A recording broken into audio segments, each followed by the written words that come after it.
Member for Oak Bay, Gordon Head. Thank you, Madam Speaker. Again, Madam Speaker, I rise pursuant to Standing Order 35. As advised in Standing Order 35, I gave the Chair advance notice and I have provided a written statement of the matter proposed to the Clerk.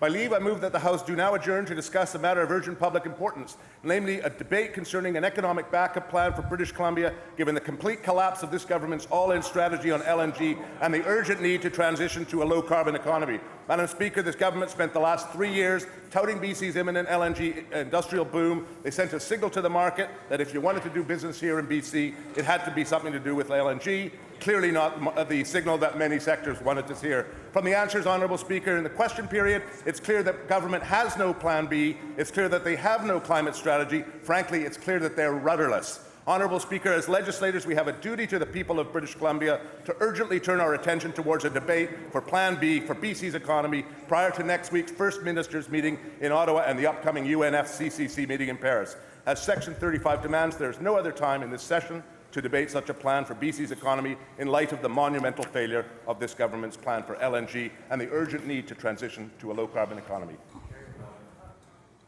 Minister of Finance. Thanks, Madam Speaker, and to the member. I'm also obliged to him for having not only provided the chair, but having provided me with advance copy of his comments, which I should say bear a striking similarity to his comments in question period, which is not altogether insignificant because one of the issues, and I must say that I am sorely tempted, given the nature of the subject, advanced to suggest that the House accommodate the member, but I am obliged to point out. That the rules governing the application of Standing Order 35 are very strict and very specific, and that is for good reason.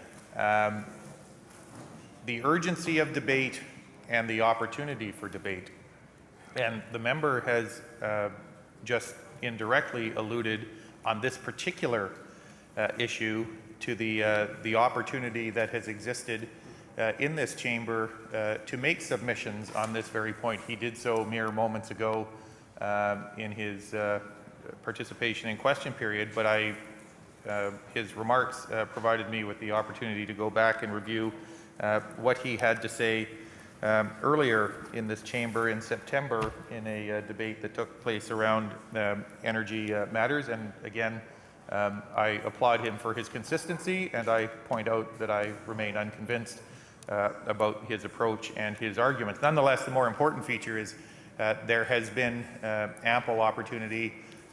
It is the urgency of debate, not the urgency of the matter itself, and for that reason alone, I would suggest that the member in his submissions to the chair has failed to make the case for invoking Section 35. I also, in fairness to the member, indicated that I would review his remarks from last day with respect to yesterday's emergency or application, sorry, for an emergency debate.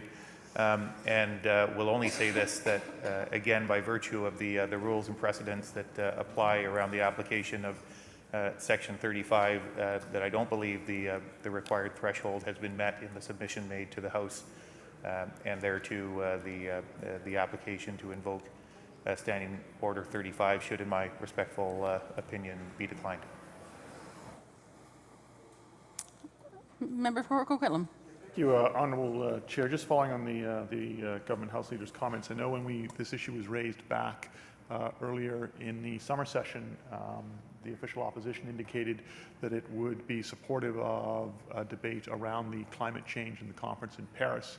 That still remains our position. So if it was the Speaker's view that in fact the motion moved by the member from Oak Bay, we would be supportive of the ability to have that debate.